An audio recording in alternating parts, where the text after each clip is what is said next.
ఈశ్వరుడు విద్యాధిదేవత. ఈశాన సర్వ విద్యానామీశ్వర సర్వభూతానాం బ్రహ్మాధిపతిర్బ్రహ్మణోధిపతిర్బ్రహ్మ శివో మే అస్తు సదా శివోం అని వేదమే కీర్తించింది స్వామివారిని. ఈశాన సర్వ విద్యానాం, సర్వ విద్యలకు ప్రభువు. కేవలం విద్యలకు మాత్రమేనా? ఈశ్వర సర్వభూతానాం, సర్వ ప్రాణికోట్లకు ప్రభువు. ఈయన ఎవరయ్యా అంటే బ్రహ్మాధిపతి బ్రహ్మణోధిపతి. బ్రహ్మదేవుడికే వేద విద్యనిచ్చాడు కనుక బ్రహ్మాధిపతి. బ్రహ్మణోధిపతి అంటే వేదములకు ప్రభు. బ్రహ్మగారికి ప్రభు ఈయనే, వేదాది విద్యలకు కూడా ప్రభు ఈయనే. మరి ఈయనెవడయ్యా? బ్రహ్మ. ఈయన సాక్షాత్ పరబ్రహ్మ. ఆయనే సదాశివ. ఆయన్ని సదాశివుడు అంటారు.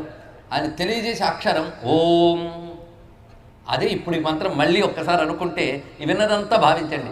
ఈశాన సర్వ విద్యానాం ఈశ్వర సర్వభూతానాం బ్రహ్మాధిపతి బ్రహ్మణోధిపతి బ్రహ్మ శివో మే అస్తు సదాశివం. ఆ సదాశివుడు నాకు శివమునిచ్చుగాక. ఇది దీని యొక్క భావం. ఈ దక్షిణామూర్తి మంత్రమేనండి ఇది. అలాంటి సర్వ విద్యల ప్రభువు గోచరిస్తున్నాడు ఇక్కడ.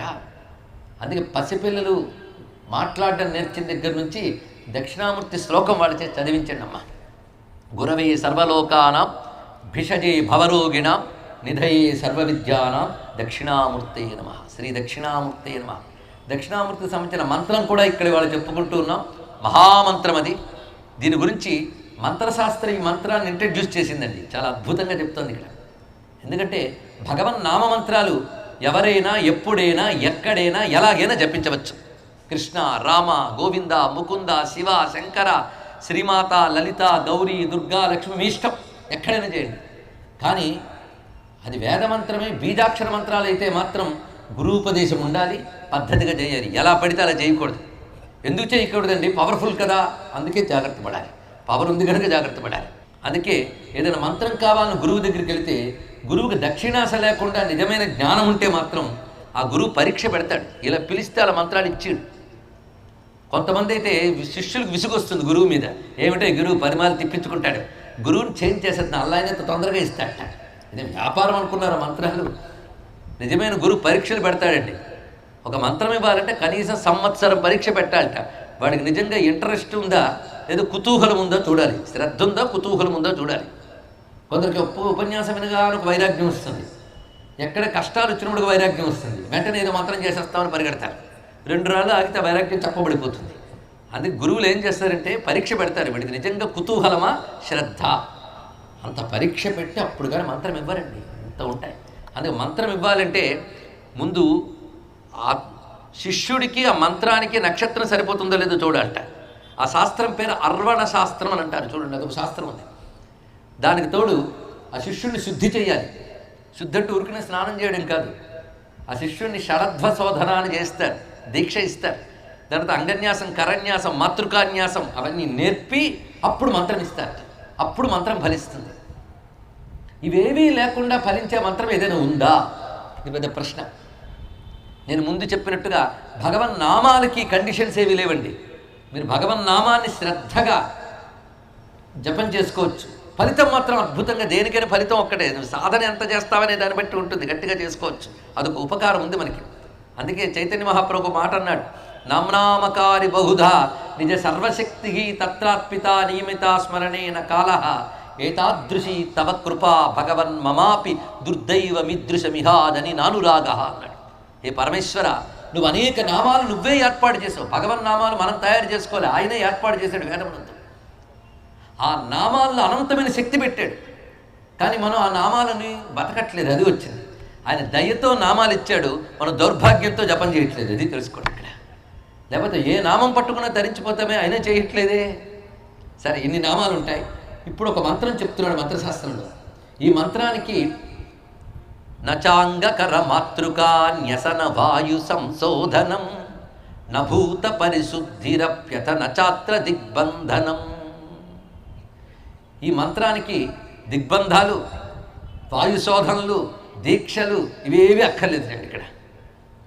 రుణధనాది సంశోధనం, వాడికి అర్వణ శుద్ధి ఇవేవి అక్కర్లేదు.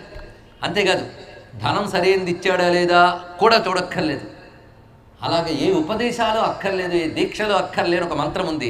ఆ మంత్రం పేరు మామూలు కాదండి, పరమ మంత్ర సమ్రాట్ అయం. దీన్ని పరమ మంత్ర సమ్రాట్ అంటారట. మంత్రంలో గొప్పదైతేనే మంత్ర సమ్రాట్. పరమ మంత్ర సమ్రాట్ అన్నాడు. పరమమైన మంత్ర సమ్రాట్ అంటే పరమం అంటే అల్టిమేట్ అని అర్థం. ఇక్కడ అత్యంత శ్రేష్టమైన మహామంత్రాల్లో సార్వభౌమం లాంటి ఒక మంత్రం ఉన్నది. దానికి ఏమీ పరీక్షలు అక్కర్లేదు, ఏమి అక్కర్లేదు, ఎవరైనా చేసుకోవచ్చు. సిద్ధి మాత్రం అమోఘంగా లభిస్తుంది అన్నాడు. ఈ మంత్రం చేసి తర్వాత మీరు ఏ మంత్రాలు చేసినా అద్భుతంగా ఫలిస్తాయట. అసలు ఏ మంత్రం లేకపోయినా ఈ మంత్రం చేసినా చాలా సిద్ధి లభిస్తుందని చెప్తోంది. ఆ మంత్రం ఏమిటో ఒక్కసారి మంత్రశాస్త్రం చెప్తున్న దాన్ని హాయిగా చెప్పుకుందాం. శివాయ గురవే నమః పరమ మంత్ర సమ్రాడయం. అదండి శివాయ గురవే నమః. ఇది మహామంత్రం. రోజు సులభంగా అంటున్నాం. ఇప్పుడు తెలిసిందిగా విలువ, ఇక హాయిగా తెలిసానండి. నిరంతరం మీరు అనండి, పిల్లల చేత అనిపించండి, బుద్ధులు బాగుపడతాయి. శివాయ గురవే నమః. నేను ఒకానొక సమయంలో ఇది ప్రవచనంలో చెప్పడం జరిగింది. పెద్దలు చెప్పిన మాటే ఇది, నా సొంతమేం కాదండి. నా సొంత కబుర్లు చెప్తే నమ్మకండి, శాస్త్రం చెప్పినవే నమ్మండి.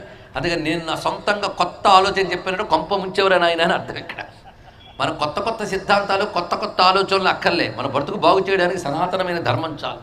అందుకే ఇక్కడ చెప్తున్న ప్రతిదీ శాస్త్ర ప్రమాణంతో చెప్తున్నాం. శివాయ గురవే నమః. ఇందులో మీకు తెలియకుండా పంచాక్షరి ఉంది, గురవే అని మరో 3 అక్షరాలు ఉన్నాయి. అష్టాక్షరి 8 అక్షరాల మహామంత్రం.